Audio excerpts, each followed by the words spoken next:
नमस्कार दोस्तों, online agriculture Dehradun में आपका एक बार फिर से स्वागत है। दोस्तों, आज हम बात करने वाले हैं कि खजूर को कौन कौन सी अवस्थाओं पे तोड़ा जा सकता है। देखो, ये इस बात पे निर्भर करता है कि वहां का जलवायु यानी क्लाइमेट कैसा है, दूसरा बाजार की मांग क्या है यानी मार्केट डिमांड क्या है, और तीसरी चीज जो हम खजूर तोड़ रहे हैं उसको किस काम में लेंगे यानी उसका उद्देश्य क्या है। ताजा खाने के काम में लेने वाले हो या फिर उसका कोई प्रसंस्करण प्रोसेसिंग करने वाले हो, जैसा कि छुआरा बनाने वाले हो ना। इन सब बातों पे निर्भर करता है कि खजूर की तोड़ाई है वो कौन सी अवस्था पर की जानी चाहिए। चलो जानते हैं पहले कि खजूर में तोड़ाई की अवस्थाएं कौन कौन सी है और कौन कौन सी अवस्था पर फल कैसा दिखता है और उसको आप किस तरह से उपयोग में ले सकते हैं। देखिए दोस्तों, अगर हम मोटा मोटा देखें तो खजूर में तुड़ाई की 5 अवस्थाएं हो सकती है ना। लेकिन मेनली तो ये मान के चलिए कि 3 अवस्थाओं पे ही खजूर को तोड़ा जाता है।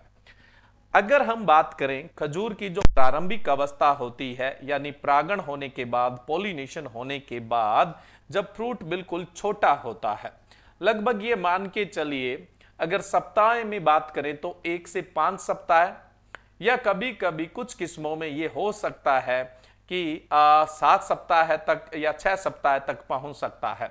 तो प्रारंभिक अवस्था का जो खजूर होता है, छोटा होता है, बिल्कुल हरी अवस्था का होता है, तो उसको हम बोलते हैं हैना बोक अवस्था। कौन सी अवस्था बोलते हैं? हैना बोक अवस्था। ये जनरली अलग अलग किस्मों में 1 से 5 सप्ताह की, 1 to 5 वीक्स की हो सकती है ना। दिनों में बात करें तो 0 से 45 दिन तक हो सकती है। देखो, वैसे तो 5 सप्ताह का मतलब 35 दिन है, लेकिन मैंने कहा ना कुछ किस्मों में ये कहां तक हो सकता है, 45 दिन तक का हो सकता है। उसके बाद क्या होता है, खजूर का साइज और बढ़ जाता है। यहां पे खजूर छोटे साइज का है, अभी क्या है, वृद्धि कर रहा है यानी ग्रोथ है वो कर रहा है। नेक्स्ट जो अगली अवस्था आती है वो कीमरी अवस्था आती है। कीमरी अवस्था का मतलब ये मान के चलिए आप, वैसे अपने इसको गंडोरा अवस्था के नाम से भी जानते हैं। कीमरी को गंडोरा अवस्था के नाम से भी जाना जाता है। हैनाबोक अवस्था के 9 से 14 सप्ताह तक जनरली ये अवस्था देखने को मिलती है, और इसमें ये मान के चलिए कि जो फ्रूट होता है ना वो लगभग इस कीमरी के अंत में जाते जाते पूरा डेवलप हो जाता है, पूरे का पूरा क्या है, विकसित हो जाता है। लेकिन क्या है, ग्रीन कलर का रहता है। अगर आप इसको तोड़ के खाओगे तो ये स्वाद में कैसा होगा, कड़वा होगा। हालांकि कुछ बेवरेज यानी पेय पदार्थ बनाने के लिए या कुछ डिश बनाने के लिए लोग इस अवस्था में तोड़ते हैं, लेकिन बहुत ही कम, है ना, बहुत रेयर। और अपने यहाँ लोकल में मार्केट में ये अवस्था बिकने वाली नहीं है, तो यहाँ पर अपने इस अवस्था में किसी भी हालात में नहीं तोड़ेंगे। अगर कोई स्पेशली कोई डिश बनाता है या कोई पेय पदार्थ बनाता है तो वो इस अवस्था में तोड़ना चाहे तो तोड़ सकता है, लेकिन मार्केट के लिए इस अवस्था में नहीं तोड़ा जाता है। ये जनरली जो हैनाबोक अवस्था होती है उसके नेक्स्ट जो 9 से 14 सप्ताह होते हैं उनके अंदर देखने को मिलती है, यानी 45 से 105 दिन के बीच की जो अवस्था है कीमरी, या फिर आप इसको कौन सी अवस्था बोल देते हैं, गंडोरा। यानी इसमें क्या है, इसके अंत तक फ्रूट पूरा डेवलप जरूर हो जाएगा, लेकिन वो ग्रीन स्टेज के अंदर ही रहेगा। पूरा डेवलप हो जाएगा लेकिन ग्रीन स्टेज में ही रहेगा। खाओगे तो ये कड़वा होता है, न तो आप इसे प्रोसेसिंग में काम में लेते हैं, न ही आप इसे ताजा खाने के अंदर काम में लेते हैं। नेक्स्ट जो अगली अवस्था आती है उसको हम बोलते हैं खलल अवस्था। खलल अवस्था को लोकल में डोका अवस्था के नाम से भी जाना जाता है, और इसमें समझ लो फ्रूट पे क्या होता है कि पूरा कलर है वो डेवलप हो जाता है, फ्रूट है वो पूरी तरह से क्या है, मैच्योर हो जाता है। कलर डेवलप हो गया यानी राइप स्टेज पे आ चुका है, ये राइप स्टेज पे आ चुका होता है यानी राइप हो चुका है, कलर पूरी तरह से डेवलप हो चुका है। लेकिन आप देखेंगे तो ये टाइट होता है, हार्ड होता है, कठोर होता है। ज्यादातर वेराइटियों में तो ये स्टेज में क्या होता है कि फल है वो खाने में मीठा होता है। फल खाने में थोड़ा मतलब ऐसा है कि मीठा होगा, लेकिन थोड़ा इसमें हल्का कड़वापन आता है, थोड़ा एस्ट्रिजेंट जिसको टेस्ट बोलते हैं, यानी थोड़ी सी कड़वाहट देखने को मिलती है। सभी वेराइटियों में तो नहीं देखने को मिलती, लेकिन कुछ वेराइटियों में देखने को मिल जाती है। अब देखो खलल अवस्था जो होती है, अगर आप इस पे फल तोड़ लेते हो तो इनको ज्यादा दिन रख नहीं सकते, आपको तुरंत बाजार करना पड़ेगा, तुरंत मार्केट इसका करना पड़ेगा, नहीं तो इसमें रोटिंग यानी सडन स्टार्ट हो जाती है, तो इसको लंबा नहीं रख सकते हैं। इसका यानी कहने का मतलब जो सेल्फ लाइफ होती है ना वो जनरली क्या होती है, कम होती है। अब फिर खलल अवस्था में तोड़ते क्यों हैं, कारण क्या है, क्योंकि जो छुआरा बनाया जाता है ना वो खलल अवस्था या फिर मैं बोलूं कि डोका अवस्था में ही तोड़ के बनाया जाता है। खलल अवस्था या जो डोका अवस्था होती है, इसी अवस्था में फलों को तोड़कर छुआरा, छुआरा तो जानते हो ना, कुछ क्षेत्रों में इसको खारक के नाम से भी जानते हैं, यानी सूखा जो खजूर होता है वो जनरली कौन सी अवस्था पे तोड़ा जाता है, खलल अवस्था पे।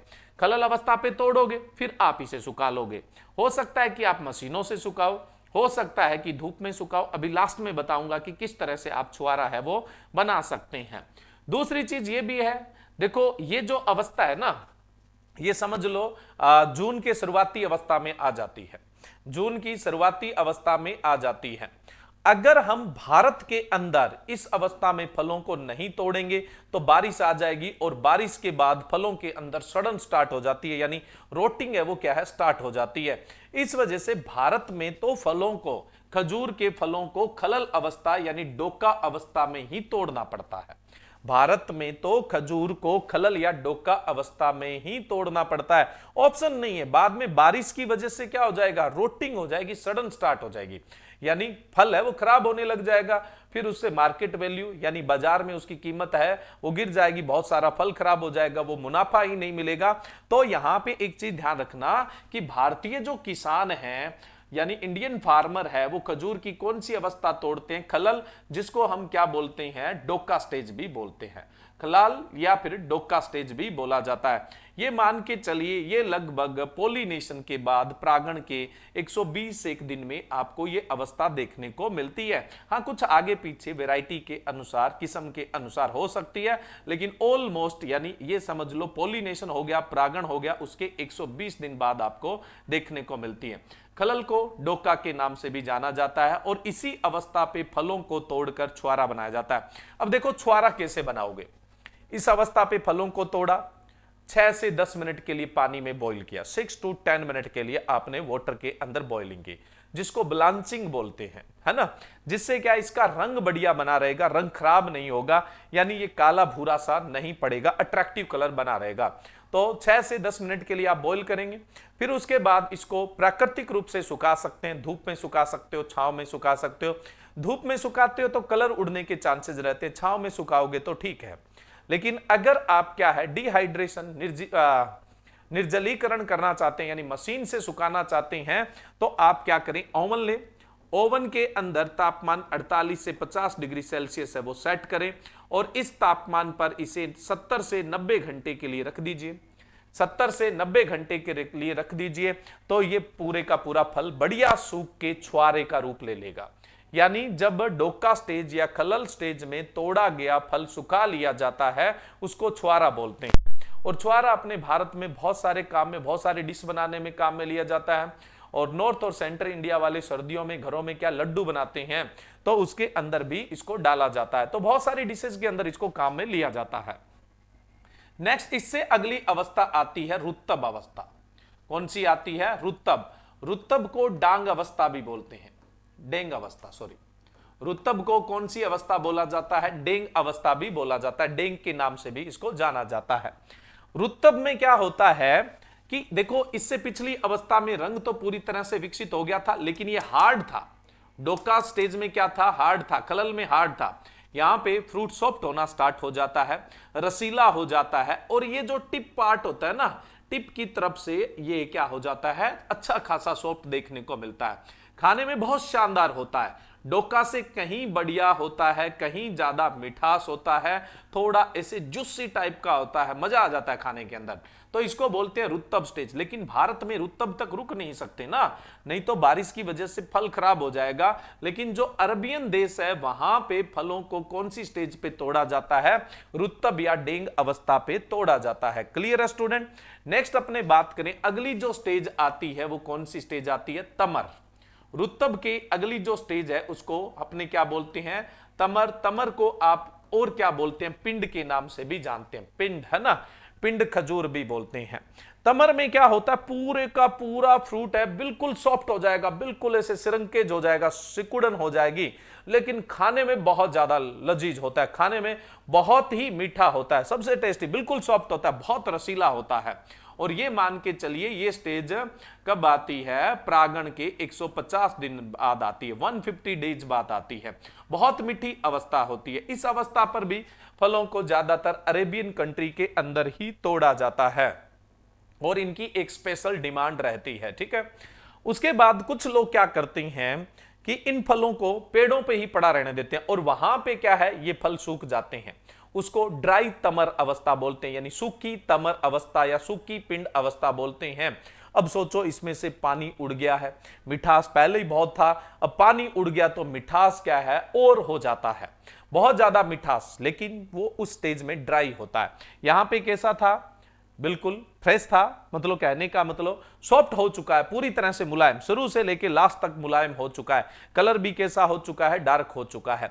इसको तमर बोलेंगे, लेकिन फ्रेश तमर बोलेंगे, यानी ताजा तमर बोलेंगे या ताजा पिंड बोलेंगे। लेकिन आप इसे पेड़ पे छोड़ के सुखा सकते हैं और उससे ये बहुत शानदार मीठा हो जाएगा। और अरबियन लोग क्या करते हैं, मतलब इनको सुखाकर और इसका पाउडर बना के उसे एज ए शुगर भी काम में लेते हैं, चीनी के रूप में काम में लेते हैं, जो बहुत ही अच्छी गुणवत्ता की, बहुत ही अच्छी क्वालिटी का शुगर का काम करता है। तो स्टूडेंट, हमारे सामने खजूर की तुड़ाई की अवस्थाएं यानी हार्वेस्टिंग स्टेजेस ऑफ डेट है, जिसमें से भारत में कौन सी अवस्था में तोड़ा जाता है, डोका या खलल अवस्था में तोड़ा जाता है। और सबसे मीठा खजूर कौन सा होता है, तमर या पिंड स्टेज का खजूर होता है, वो सबसे मीठा होता है खाने में। तो कैसी लगी हमारी जानकारी, फीडबैक जरूर दें, कमेंट बॉक्स में कमेंट जरूर करें। इसी तरह की जानकारी आपके लिए समय समय पर लाते रहेंगे। Thank you.